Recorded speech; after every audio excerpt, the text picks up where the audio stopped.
My blood turned to ice the second my mother stepped in front of the ballroom doors and laid two lacquered fingers against my chest. The corridor outside the Halcyon House ballroom glowed under soft amber sconces, all polished brass trim, cream silk wallpaper, and white roses arranged in heavy stone urns that smelled sweet enough to turn my stomach. Behind her, a photographer lowered his camera by instinct. To my right, my father squared his shoulders in his black tuxedo and folded a cream envelope against his palm like it was a warrant.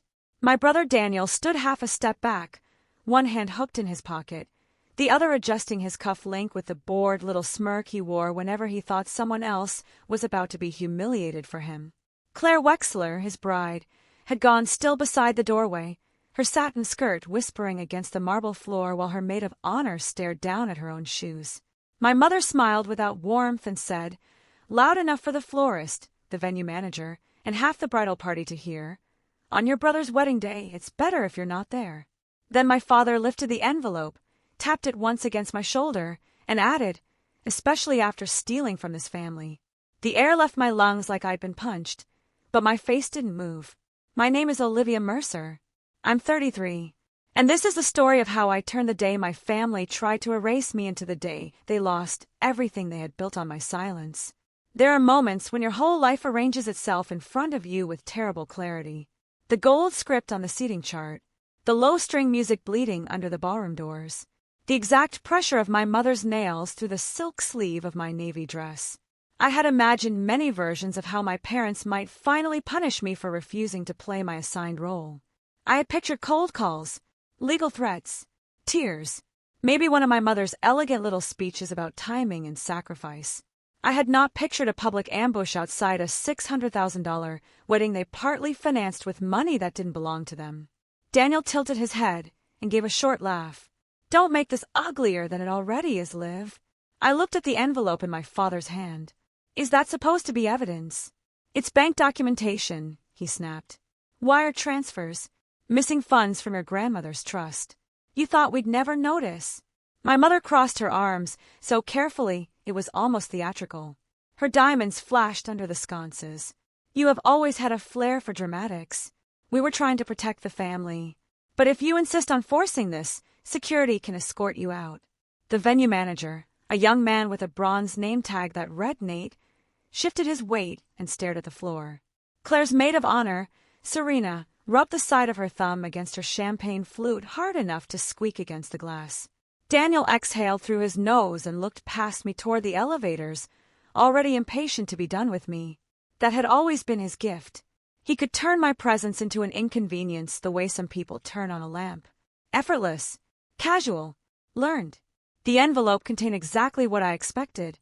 Copies of 3 transfers totaling $480,000 from the Eleanor Mercer Educational Trust to Mercer Event Holdings, the shell account my father used whenever he wanted to move money without immediate questions. Beside each transfer was my electronic signature. My signature, not my authorization, not my consent, just my name, copied neatly onto fraud. My mother watched me scan the pages and let out a tiny sigh, like a woman enduring weather she had predicted. "You could have asked us for help," she said. "Instead, you chose this." I looked up at her. "Chosen what?" "This obsession with being owed something," Daniel cut in. "Grandma is gone. The company is under pressure. Claire's family is watching everything. And now you show up here after bleeding accounts and expect a seat at the wedding." Claire's head lifted at that, very slightly, just enough for me to see the muscle jump in her jaw. I had known Claire Wexler for 14 months. She came from old Manhattan money, but she wore it lightly. Clean lines, low voice, a watch instead of bracelets. Daniel liked to tell people he won her over with persistence. The truth was that Claire admired competence, and for the first 6 months she had mistaken Daniel's confidence for that.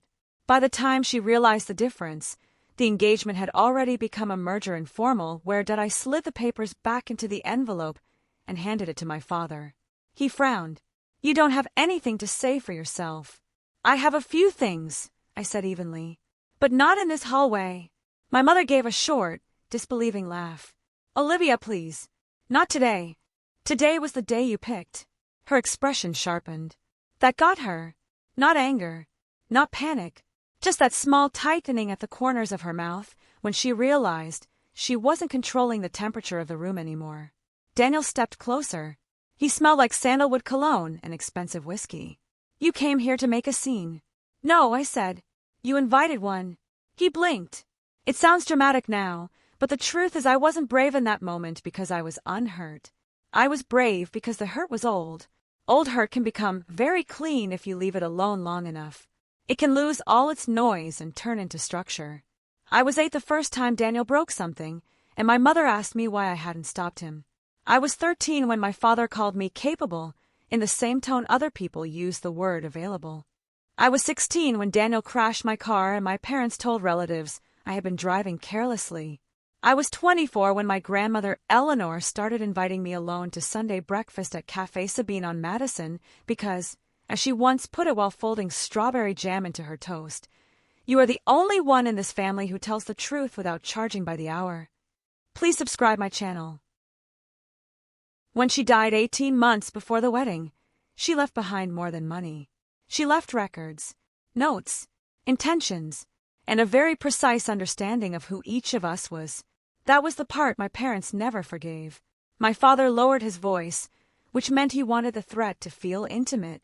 "If you force this now, you're finished. The board will remove you from the foundation. Claire's father will know what kind of mess you've made. And whatever claim you think you have to Mercer Holdings will disappear in the same hour." I watched his fingers tighten over the envelope. He always squeezed paper when he lied. Contracts, menus, mail, anything thin enough to wrinkle. Then my mother leaned toward me, pearls resting against the collarbone of her silver dress, and said the line that finally burned away the last little softness I still carried for them. "Be useful for once in your life and leave quietly." The silence that followed was absolute. Behind the doors, the quartet kept playing. Somewhere farther down the corridor, somebody laughed at the wrong moment and immediately stopped. I turned my head and looked at Claire. Her hands were folded at her waist so tightly the knuckles had gone pale. She didn't speak. She didn't defend me. But her eyes held mine for a beat too long, and I knew she understood at least one thing. This was not spontaneous. This had been planned. Daniel misread my glance and smiled wider. "Claire doesn't need this stress. None of us do." I let that settle over the room. Then I reached into my clutch, took out my phone, and opened a folder. Not quickly, not defensively, slowly enough for each of them to feel that pace like a deliberate insult. My mother said, "What are you doing?" "Checking the time," I replied. Daniel gave a sharp little scoff.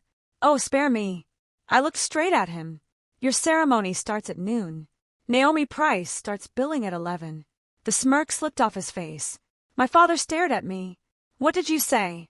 I slid the phone back into my bag. "You were right about one thing.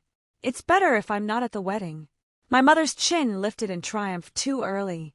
"Finally, I'll be across the street at Price, Holloway and Reed," I said. "Conference room B. Daniel should come before the tux jacket starts to itch." Nobody moved. Even the air felt different. Like the room had tilted and only I had noticed. Daniel recovered first. "You're bluffing." I smiled then. Not because I felt good. Because I knew what that smile did to people who were used to my compliance. It made them feel like a door had just locked somewhere behind them. "Actually," I said quietly, "what you've been calling family business is wire fraud." My mother went white under her makeup. My father opened his mouth, but no sound came out for a second. Then, too loud, he said, "That's absurd." "Is it?" Daniel stepped closer again. Frantic now, though he was trying to wear anger over it. "If you think some lawyer can intimidate us on my wedding day." "Not intimidate," I said. "Document." I reached past him to the small table beside the ballroom entrance, picked up a crystal flute of untouched champagne, and handed it to Claire. Her fingers brushed mine. "Cold. Steady. You should drink that before someone else starts lying to you," I said.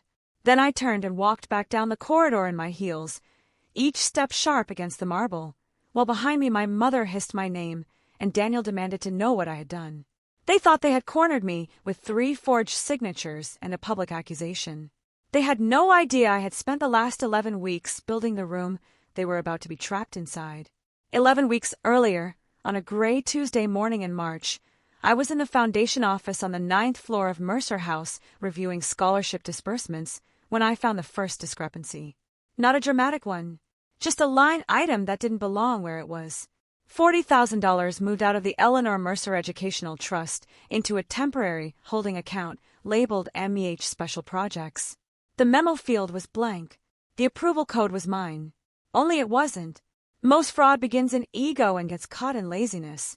Whoever moved that money knew enough to use my credentials, but not enough to mimic my pattern. I always approved trust transfers in paired batches, with reference notes to the student grant IDs attached.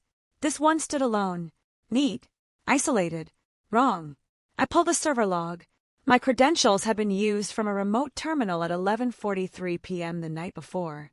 I was home in Brooklyn, barefoot in my kitchen, reheating lentil soup and ignoring yet another text from my mother asking if I had reviewed floral invoices for Daniel's wedding. I said nothing that day. I exported the record to a private drive, closed the window, and kept working. Over the next 6 days, 2 more transfers appeared. Larger. Sloppier. 180,000. Then 260,000. Same shell account. Same approval trail. Same fake signature. By then I already knew this wasn't Daniel acting alone. Daniel never had the patience for layered paperwork. He liked immediate damage. Whatever this was had my father's fingerprints all over it. The structure, the timing, the assumption that the person doing the cleanup would be me. So I made 2 decisions. The first was that I would not confront them without proof strong enough to survive denial. The second was that I would let them think I knew less than I did. That Wednesday I called Naomi Price. If you've never met a truly dangerous attorney, they don't look dangerous at all. Naomi was 46, slim, immaculate, with dark hair pinned into a low knot so severe it made men underestimate her until she began asking questions.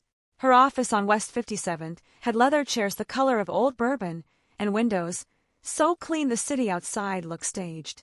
She listened for 12 full minutes without interrupting, fingertips resting lightly on a yellow legal pad, then asked me for 3 things: complete server access logs, original trust instruments, and the names of every person with physical proximity to my company laptop in the last 4 months.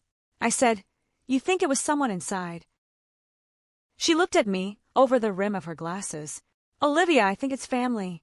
There are sentences that land like keys turning." That was one.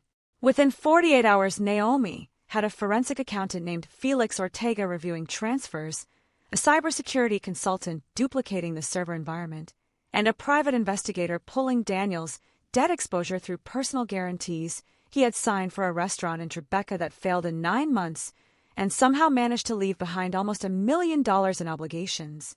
2 of those creditors had already approached my father quietly. One had approached Claire's father, Arthur Wexler, even more quietly. That explained the wedding scale. It wasn't celebration. It was camouflage. The more we dug, the uglier it got. The shell account receiving the trust money had been used for venue deposits at Halcyon House, a florist retainer, a jeweler on Madison Avenue, and 3 wire payments to settle Daniel's outstanding business debt under a consulting entity my father kept in Delaware. My parents were using my grandmother's education trust to underwrite my brother's image. White peonies, imported champagne, a string quartet, a 6-tier cake, and 1 very expensive illusion. Still, theft alone wasn't the full plan. They needed a scapegoat, someone with access, proximity, and a documented history of tension with the family. Me. Once Naomi said that out loud, details I'd been stepping around all winter snapped into focus. My mother insisting I take over wedding vendor coordination because you're so organized. My father asking whether my login still autosaved from the board laptop. Daniel needling me at Sunday dinners about how much resentment successful women carry. The sudden reappearance of my Aunt Denise, who loved gossip like it was a pension plan, telling cousins I seemed exhausted and fragile. They were laying narrative, not just tracks.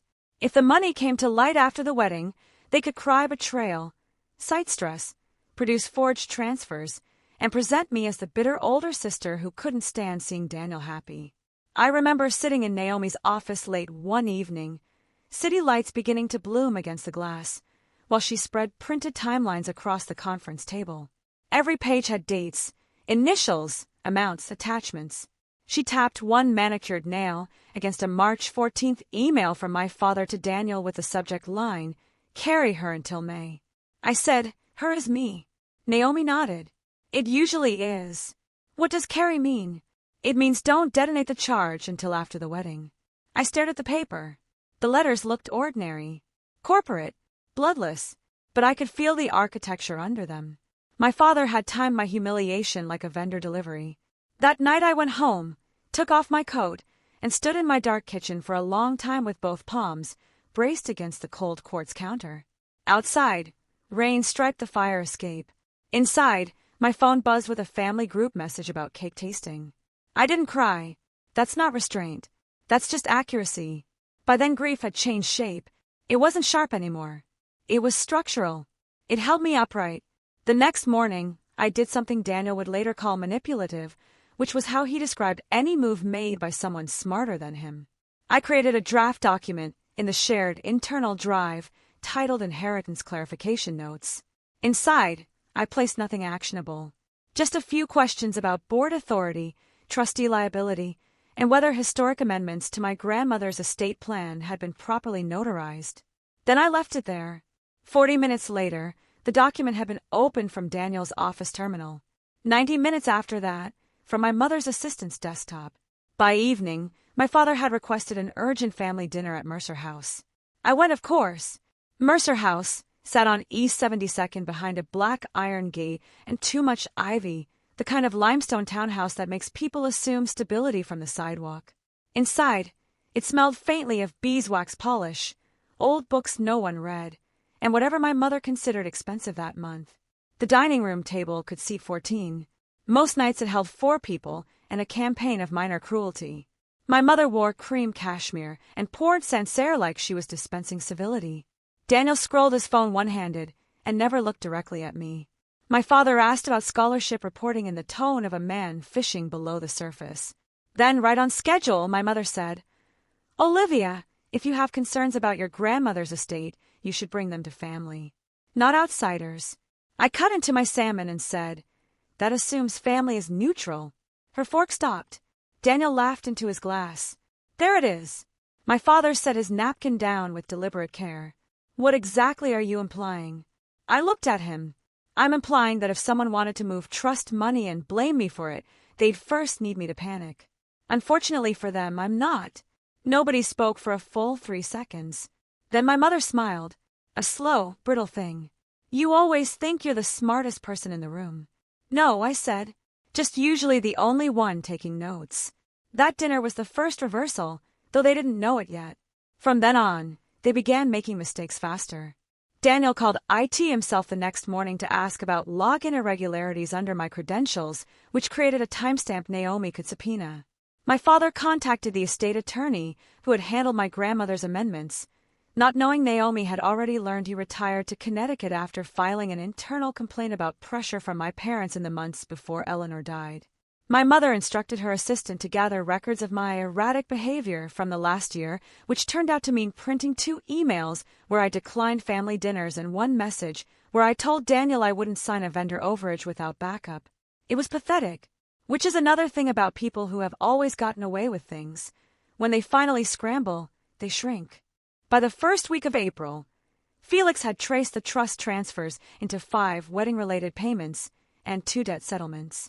By the second week, our cyber consultant confirmed my electronic signature had been exported from an archive board packet and pasted into the approvals from Daniel's laptop after midnight on dates when he was in the house. By the 3rd week, Naomi had secured a recorded statement from Harold Bishop, my grandmother's former attorney, who described in measured, devastating detail how Eleanor Mercer explicitly refused to reduce my shareholding in Mercer Holdings despite repeated pressure from my father. He also mentioned a draft amendment that had appeared briefly and then vanished from his office server after an unannounced visit from Daniel. I listened to that recording alone in my car under a parking garage light, so flat it made everything look clinical. Harold's voice was thin with age but clean. Mrs. Mercer said, and I quote, "Olivia builds, Daniel consumes. I know the difference." I sat there after it ended with both hands on the wheel and let the implications settle over me. My grandmother had seen it all. Not every detail, maybe, but the shape of it, the appetite, the arrangement. The next revelation arrived from a direction I hadn't expected. Claire called me. Not texted. Called. I was in my office reviewing scholarship appeals when her name lit up the screen. I took it on the third ring. "Olivia," she said. Her voice was low, controlled. "Can you meet me today?" "Where?" "Not your office. Not mine. St. Veda Cafe on Charles Street. 4 o'clock. "All right." She hung up without another word. St. Veda had green banquettes, scratched marble tables, and the kind of late afternoon light that turns dust into something almost holy. Claire was already there when I arrived, sitting straight-backed in a camel coat with a black folder in front of her untouched cappuccino. She looked beautiful in the polished, expensive way she always did, but there was something altered in the line of her mouth. Less uncertainty, more decision. "I won't insult you by pretending I didn't know something was wrong," she said after I sat down. "I just didn't understand how wrong." She slid the folder across the table. Inside were printed screenshots of texts between Daniel and a friend named Owen Kessler, sent over 3 months. I recognized Daniel's language instantly. The arrogance, the lazy shorthand, the belief that a joke remained harmless if you made it in private. "Wexler money clears my board issue. Once we close wedding Liv is out. MOM says she'll make it look like an episode. She always does the cleanup anyway. Below that later. Claire wants prenup clean. Dad says hold her off. If Liv opens her mouth, we torture first." I read every line. Then I closed the folder. Claire wrapped both hands around her cup. "He left his iPad open in the study at your parents' house. I wasn't looking for this. I was looking for seating chart revisions." I held her gaze. "Why show me?" "Because he asked my father for a private loan last month and blamed delays on you. Because your mother told me, very gently, that families sometimes have to contain unstable women. Because I realized I was being trained to nod at your disappearance." The waitress came by. Neither of us looked at her. Claire leaned back. "I haven't confronted him." "Why?" "Because men like Daniel only lie better when they're warned." That was the moment I understood we were no longer on opposite sides of a wedding. We were on the same side of a collapse. Over the next 4 weeks, Claire became the ally no one in my family would ever have imagined I had. Not loudly, not dramatically. She forwarded vendor emails where my mother referred to me as the one we'll need to manage after the honeymoon. She saved voice notes Daniel sent from bars downtown, sloppy with arrogance, complaining that he had to marry up fast before Liv starts digging. Most importantly, she gave Naomi access to prenup revisions showing Daniel and my father had tried to attach Mercer Holdings' board assurances to the marriage package, leveraging Claire's family connection to stabilize debts they had hidden. That single move changed the legal strategy. This was no longer only theft from a trust. It was attempted concealment of financial misrepresentation in connection with a marriage and corporate governance. Naomi's expression when she saw the clause was almost serene. "Oh," she said, adjusting the page. "Now it gets expensive." The days tightened after that. My parents began laying the final stage of the trap. Aunt Denise called twice asking whether I was taking care of myself. My mother left a voicemail suggesting maybe I skipped the rehearsal dinner because tensions had been hard on everyone. Daniel sent a text that simply said, "Don't do anything stupid this week." I saved everything. 3 days before the wedding, my father delivered the final piece himself. He emailed me at 10:12 p.m. with the subject foundation reconciliation and attached the same 3 fraudulent transfers later stuffed into the envelope at Halcyon House. In the body he wrote, "Please review and be prepared to explain these discrepancies if they are raised this weekend." If they are raised, as though scandal were weather. I forwarded the email to Naomi. She called within 4 minutes. "He just authenticated the documents," she said, as records he believes are real, and he sent them to you before the event, which means the public accusation was premeditated. "Olivia, they're going to spring it at the wedding." "I know." Her voice cooled further. "Good. Then let them." That's the thing about composure. People mistake it for passivity when they benefit from your patience. My family did not realize that every time I nodded, every time I left a room instead of arguing, every time I absorbed one more insult without spectacle, I was choosing the terrain where I would answer them. So on the morning of Daniel's wedding, I got dressed with the steadiness of someone preparing for weather she had already studied. Navy silk dress, low heels, My grandmother's gold watch. Hair smooth at the nape of my neck. No dramatic lipstick. No trembling hands. I took the black leather folio Naomi had given me, checked that the duplicate drive remained inside, and crossed the river into Manhattan under a clear June sky bright enough to feel cruel. Please subscribe my channel. I went first to Price, Holloway & Reed. Conference room smelled like cedar and fresh coffee. Walnut table. Frosted glass. A tray of water glasses lined with military neatness. Naomi stood at the far end in a charcoal suit, Felix beside her with a laptop already connected to the screen. On the side credenza sat 4 color-coded binders and a stack of signature tabs. "You look nice," Naomi said. "So do you." She handed me a single sheet. "If they refuse to attend, this goes to Arthur Wexler, the State Attorney General's Financial Crimes Division, the Mercer Holdings Board, and the Society editor who keeps asking why your family suddenly upgraded from River Club to Halcyon House." I skimmed the distribution list and set it down. Efficient. I try. Felix rotated his laptop toward me. On screen was a clean timeline with dates, amounts, corresponding messages, device IDs, and linked exhibits. It was beautiful in the terrifying way only organized truth can be. Naomi looked at her watch. "If they accuse you publicly, we begin at once. If by some miracle they do not, we wait until after the ceremony, and then ruin their honeymoon." I almost laughed. Tempting. She tilted her head. "How are you feeling?" I considered the question honestly. Finished being surprised.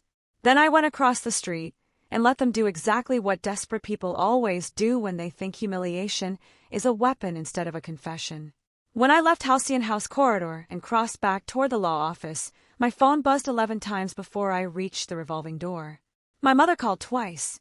Daniel once. My father once. Then 3 texts in quick succession. "What have you done? Turn around right now. If you speak to Claire's father, I swear to God." I didn't answer. The receptionist at Price, Holloway & Reed rose when I entered. "They're on their way. All of them. With volume, apparently." Good, I thought. I set my bag down, accepted a glass of water, and watched sunlight spill across the pale rug in clean rectangular bands. I took one slow sip, then another. Deliberate slowness is devastating when the other side is running on panic. It forces them to feel their own speed. They arrived 16 minutes later. Daniel came in first, still in full tuxedo, bow tie slightly crooked now, anger radiating off him like heat from pavement. My father followed with his jacket unbuttoned and his jaw working. My mother entered last, gloved in fury, one hand clamped around her clutch, so hard the frame had marked her palm. Behind them came a family attorney named Stuart Fell, red-faced and breathing too fast, carrying what looked like 2 files and not enough information. Daniel pointed at me before the conference room door even shut. "You spoke to Claire." I set my water down. "Yes." "What did you say to her?" "The truth." He barked a laugh that cracked in the middle. "You don't know the truth." Naomi stepped in then, smooth as polished steel. "Mr. Mercer, if you interrupt again before I finish introductions, I will have security remove you from a building your family does not own." He froze. I almost admired her for that one. We took our seats around the walnut table. My parents on one side, Daniel between them. Stuart fell at the end shuffling papers that would not save them. Naomi and Felix opposite. I sat beside Naomi with my grandmother's watch ticking lightly against my wrist. For one strange second I thought of all the Sunday breakfasts at Café Sabine, how Eleanor used to lay her teaspoon precisely across the saucer before saying anything important. I did the same with my pen. The room smelled faintly of coffee, leather, and expensive anxiety. My parents looked smaller here than they had in the ballroom corridor. Not morally. Physically. Authority requires setting. Strip away the house, the staff, the audience, the choreography, and some people collapse inward. My mother was the first to speak. "This is unconscionable." Naomi folded her hands. "What is unconscionable, Mrs. Mercer, is using funds from the Eleanor Mercer Educational Trust to finance your son's wedding and settle his private debt, then attempting to frame my client in a public setting." Stuart Fell cleared his throat. "That is an outrageous allegation." Felix touched a key. The screen behind him lit up with a title page. Trust Disbursement Trace / 11-week review. No one in my family looked at me then. They looked at the screen. Naomi began with the calm precision of someone placing instruments on a tray. Item 1. Transfer dated March 5th, $40,000 from the Eleanor Mercer Educational Trust to MEH Special Projects. Authorization attached to Olivia Mercer's credentials at 11:43 p.m. Device origin: Daniel Mercer's office terminal. Item 2. Transfer dated March 11th, $180,000. Same credential misuse. Same origin cluster. Item 3. Transfer dated March 19th, $260,000. Routed through the same shell account and dispersed to Halcyon House Events, Vervain Floral, Savoy Jewelers, and Kessler Debt Resolution Services. Daniel's color drained in visible increments. My father leaned forward. Anyone could have used that terminal. Felix clicked again. Not with Daniel Mercer's biometric unlock active on those timestamps. Stuart Fell looked sideways. Daniel, is that accurate? Daniel snapped. Of course not. Felix brought up the access logs. Fingerprint entry at 11:41 p.m. auto-signed into user session D. Mercer.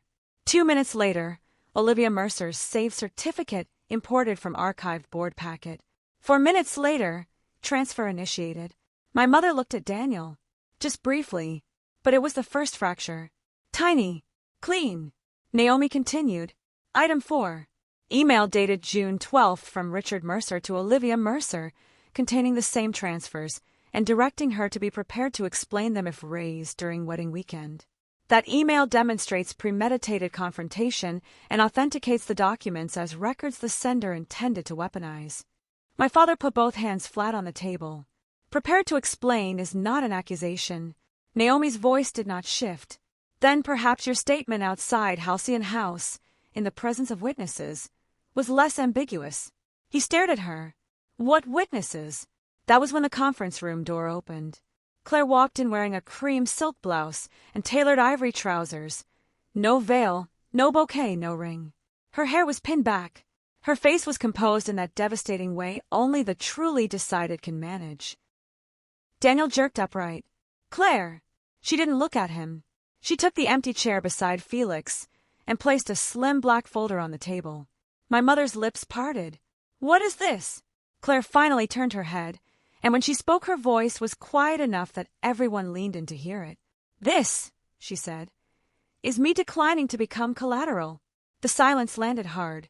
Daniel tried first for charm, then outrage, and missed both. Claire, whatever Olivia told you.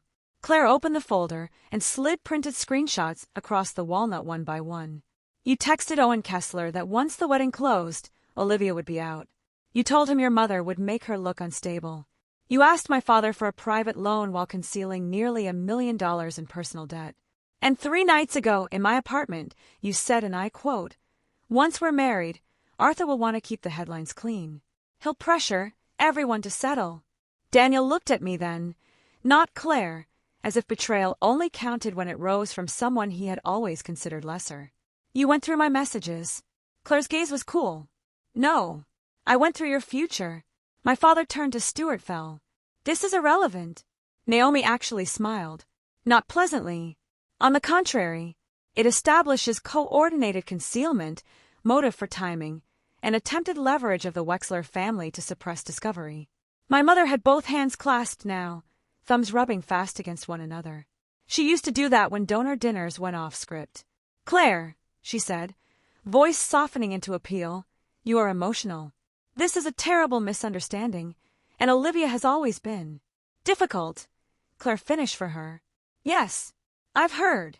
My mother swallowed. Felix brought up the next slide. Timeline. March through June. Colored bars. Names. Amounts. Device IDs. Notes from vendor invoices. A hidden loan request. Board meeting dates. My father's June email. Claire's forwarded texts. Daniel's terminal access. It looked less like a family dispute than a blueprint for a small conspiracy, which is exactly what it was.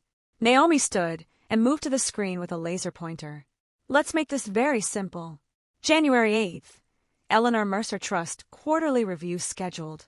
January 14th. Richard Mercer requests revised cash flow forecast from Foundation Office. January 19th.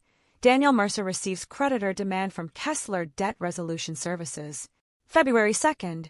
Halcyon House requests increased deposit to lock June wedding date. February 11th. Claire Wexler's father declines informal cash support until receiving updated board stability assurances. March 5th through March 19th.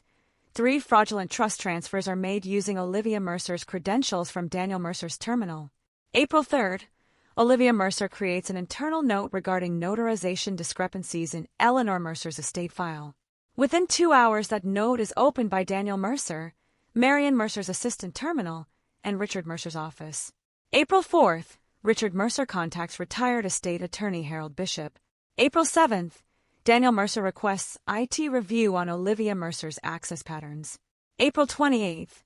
Marion Mercer begins compiling statements regarding Olivia Mercer's supposed instability. June 12th. Richard Mercer sends the authentication email. June 15th, today's date. Public accusation at Halcyon House. She lowered the pointer. That is not confusion. That is premeditation. Stuart Fell's face had gone the color of damp paper. He asked for a recess. Naomi declined. Then Daniel did the one thing he always did when pressure rose. He tried to bully the room back into a shape. He slapped a hand against the table. Olivia has hated me for years. Everyone knows that. Grandma favored her. She wanted control of the board from the day she joined. She'd say anything to destroy this wedding. I looked at him for a moment before answering. Daniel, if I wanted to destroy your wedding, you'd still be wearing the boutonniere. He stared at me. I folded my hands. I wanted you to see them. His brow furrowed. See what? The files. The questions. The draft note. I wanted you to reach for them. I wanted Dad to contact Harold Bishop. I wanted Mom to start building her little folder on my instability. I made sure you'd find exactly what I wanted you to find. My mother went very still. Stuart Fell looked from me to Naomi. You laid a trap. Naomi answered for me. My client documented a pattern. The distinction mattered. One was emotional. The other survived court. My father leaned back too fast and almost hit the chair rail.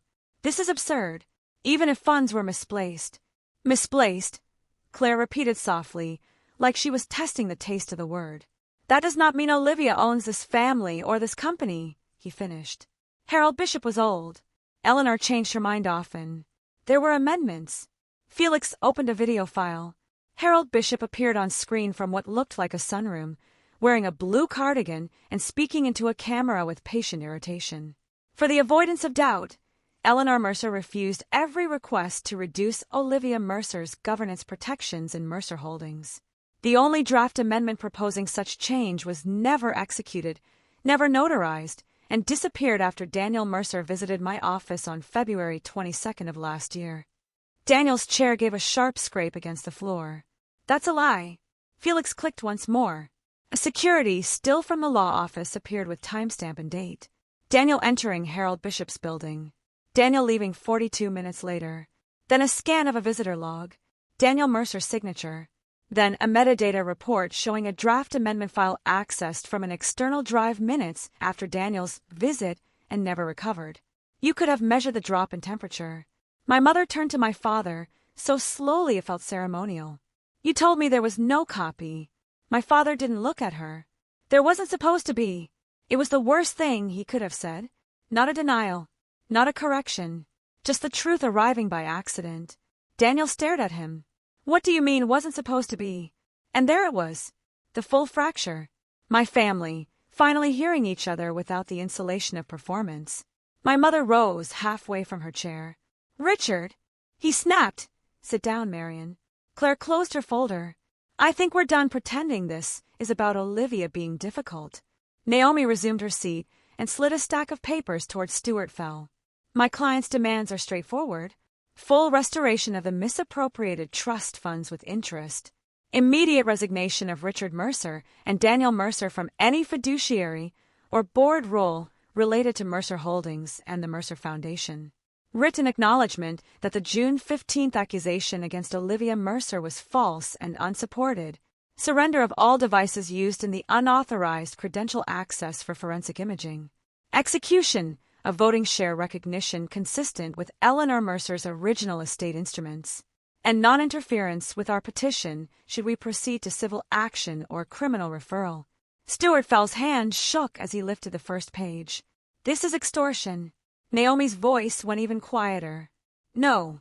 Extortion is threatening to destroy a woman's reputation at a wedding to hide your own theft. My father rubbed a hand over his mouth. If this leaves this room, Mercer Holdings gets dragged through mud. Scholarships freeze. Staff lose confidence. Clients panic. Is that what you want, Olivia? That question might have worked on me once. It used to, because I did care about collateral damage. I cared about staff, students, reputation, continuity. That was why they had always used me as both shield and janitor. They knew conscience would slow my hand, but conscience and surrender are not the same thing. I looked at him. What I want is for the people who built their comfort on my silence to stop confusing that with permission. Daniel laughed again, but now it sounded thin. You think you're some martyr? No. Then what is this? I glanced at the signed demand package in front of him. Accounting. He swore under his breath. My mother shifted tactics the way she always did when the room stopped rewarding elegance. Her eyes filled on command. Her mouth softened. She looked at me with a performance of maternal injury, so well practiced I could almost admire the muscle memory. Olivia, she whispered, we are still your family. I held her gaze. That's exactly why I kept records. The next hour was the kind of collapse movies always ruin by making it too loud. Real collapse is administrative, ugly, petty, exhausting. Daniel blamed my father for using his terminal. My father blamed Daniel's debt. My mother blamed Claire for betrayal, and then blamed me for forcing Claire into it. Stuart fell asked twice whether separate counsel might be advisable, which was lawyer language for the ship is on fire and I charged by the lifeboat. At one point Daniel actually asked whether Claire could still go through with the ceremony once this is handled, and the way she looked at him in response should have been framed and hung in a museum of consequences. No, she said. Just that. One syllable. Come as winter. We broke only once, when Stuart insisted on verifying the trust instruments Naomi referenced. During that pause, I stood by the windows with a paper cup of coffee growing cold in my hand and watched cabs stream along 57th below like bright beads on a wire. Claire came to stand beside me. Neither of us looked at the other at first. You were very kind in the hallway, she said. I almost smiled. I handed you champagne. You warned me. I turned then. You warned me too. She exhaled and watched the traffic. I think part of me always knew Daniel liked power more than people. I just didn't realize how many people had agreed to help him pretend otherwise. Families can be efficient that way. At that, she gave the smallest laugh. Tired.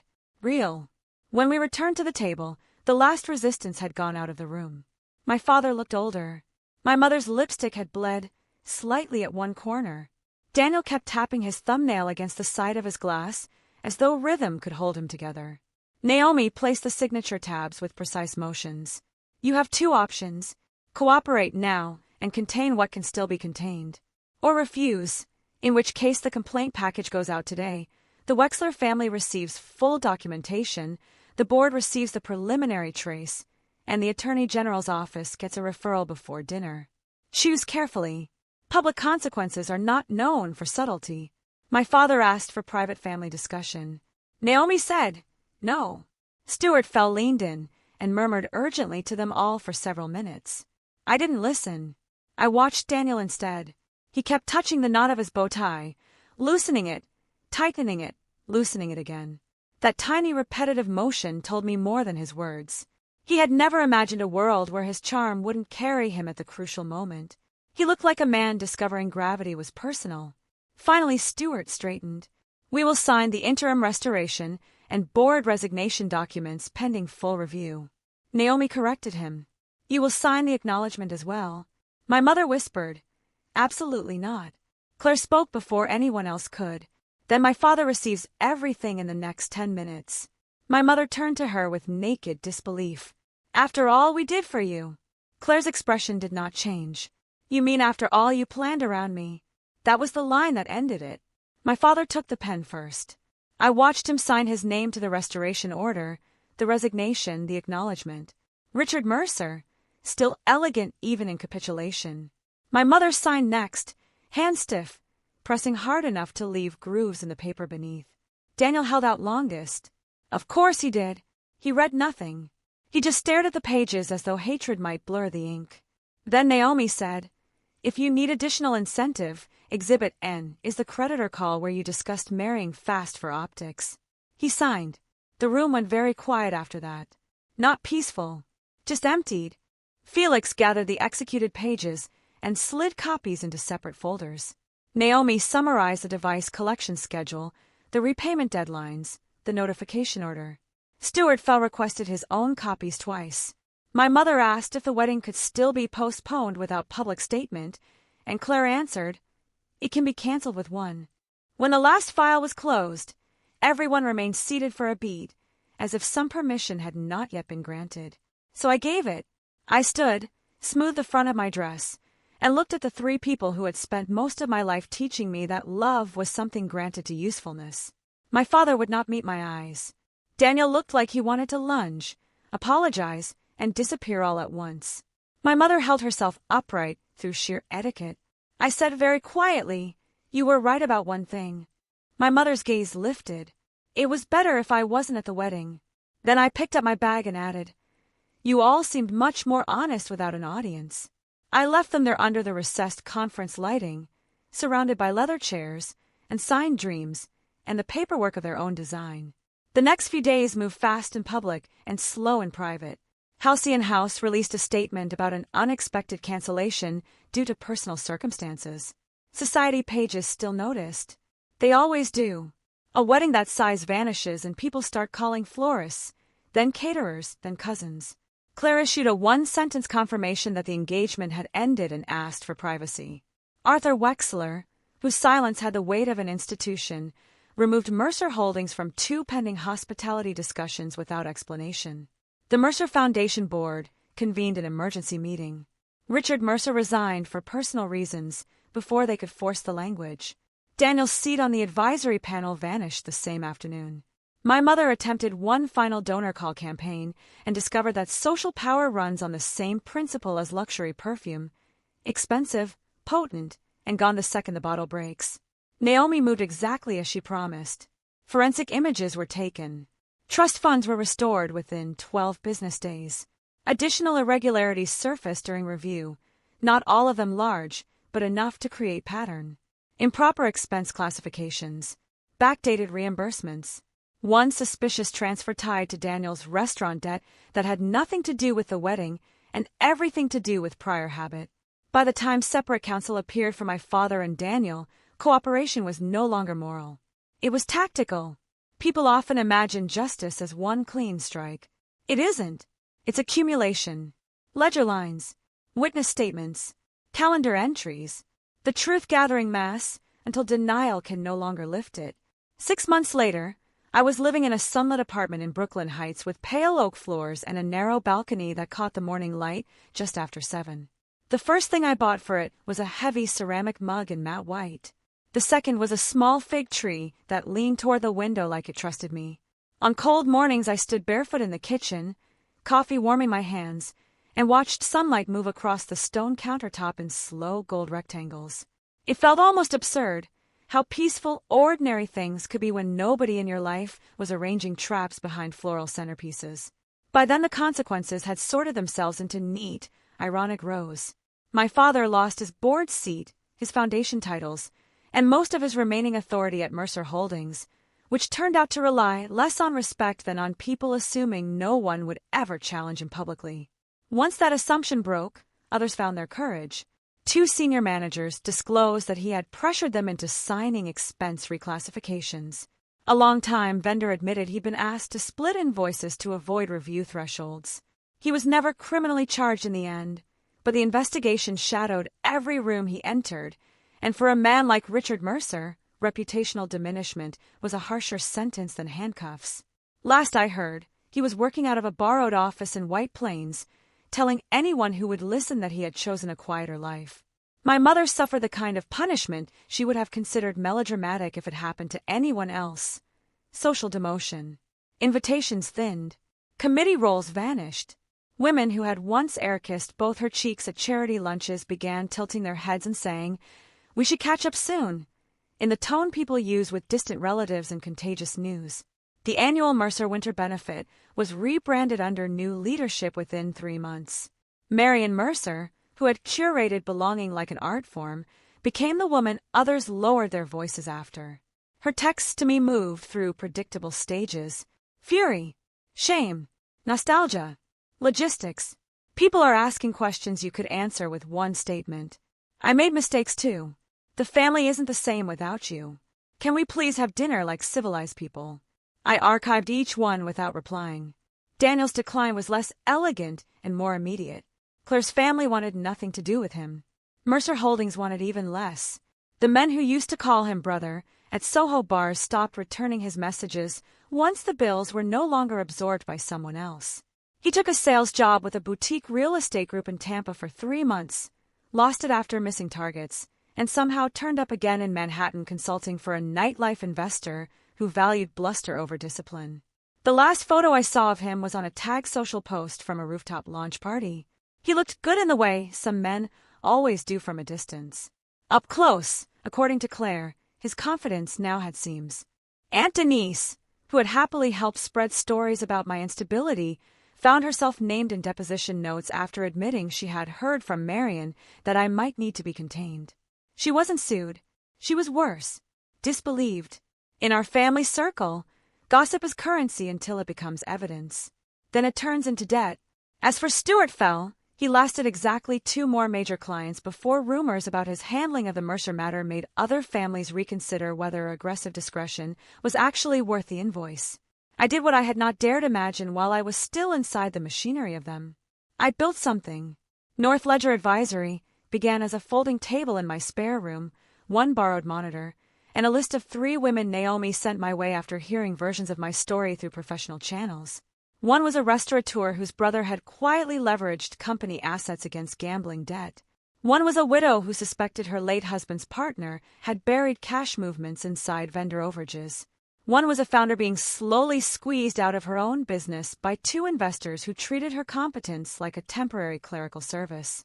I helped them untangle records, reconstruct timelines, prepare documentation before they confronted anyone too early. I wasn't a lawyer. I wasn't a private investigator. I was something my family had accidentally trained me to become, a specialist in hidden structure. Business grew faster than I expected. Pain is unfortunately scalable. By the 8th month, I had a part-time analyst, a waiting list, and a standing lunch every other Friday with Naomi, who liked to pretend she did not enjoy my success as much as she clearly did. And I was not alone. That surprised me most.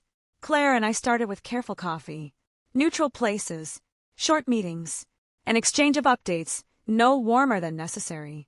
Then one afternoon in late October, we found ourselves sitting outside on the heated terrace at Bruin Cafe on Atlantic Avenue while orange leaves skated across the pavement, and she told me she had begun sleeping through the night again.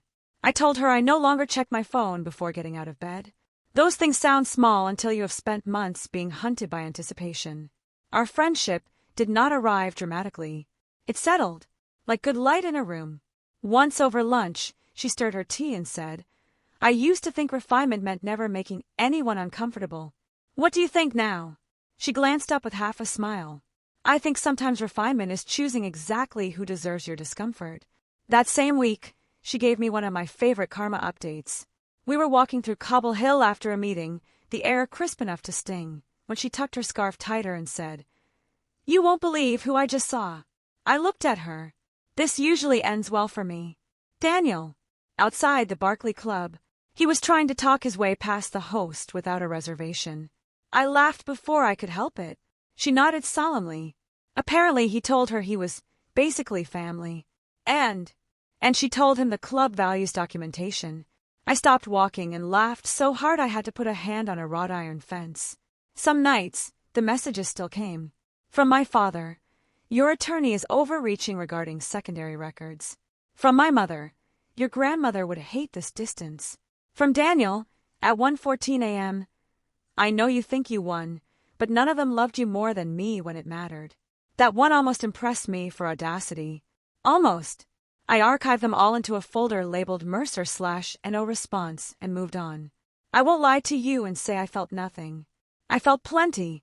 There were mornings when a scent or a phrase, or the exact gleam of polished silver in a restaurant window brought back the whole corridor at Halcyon House so vividly my skin prickled. There were Sundays when I still woke expecting my mother's particular brand of judgment to be waiting somewhere before noon. But recovery isn't amnesia. It's proportion. The old fear stopped being the climate and became weather. It passed through. It no longer owned the house. About a year after the wedding that never was, the final ownership recognition went through. Eleanor Mercer's original governance structure was formally restored. I assumed my proper voting position. Mercer Holdings brought in outside oversight, and while I had no desire to become a public face for the family name, I made certain the foundation's scholarship pipeline remained intact. That mattered to me, maybe because my grandmother had built that trust to open doors for girls no one expected to stay in the room. Maybe because I understood too well what it means to be told your absence would be more convenient than your witness. One evening in early September, I stood on my balcony as the sun dropped behind Manhattan and turned the windows across the river into sheets of orange fire. The city lights were beginning to blink awake one by one. Somewhere below, dishes clinked on a restaurant patio. The air held that brief softness summer gives back right before it leaves. Claire sat across from me in a woven chair, one ankle crossed over the other, a glass of sparkling water in her hand. She had cut her hair shorter since the wedding, and it suited her, made her look less like a bride in waiting and more like a woman who had edited her life with intention. On the table between us sat a small plate of olives, 2 candles in smoked glass, and a bottle of champagne neither of us had opened yet. "I still can't believe you handed me a drink in that hallway," she said. I smiled. "You looked like you needed one." I did. The sky deepened from orange to plum. Somewhere a siren wailed and faded. Claire picked up the champagne bottle, checked the label, then looked at me. "To Eleanor." "To Eleanor," I said. She poured. The bubbles rose bright and fast. We touched glasses lightly, not a triumphant clink, just a clean note in the warm evening air. For a long time we said nothing. The city didn't require filling. It shimmered below us, all glass and distance and second chances. When I finally spoke, my voice sounded different to me than it had a year earlier. Not harder, clearer.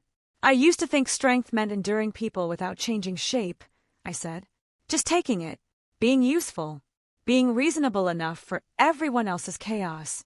Claire turned her glass, slowly by the stem. "And now I think strength is being willing to let the truth cost what it costs."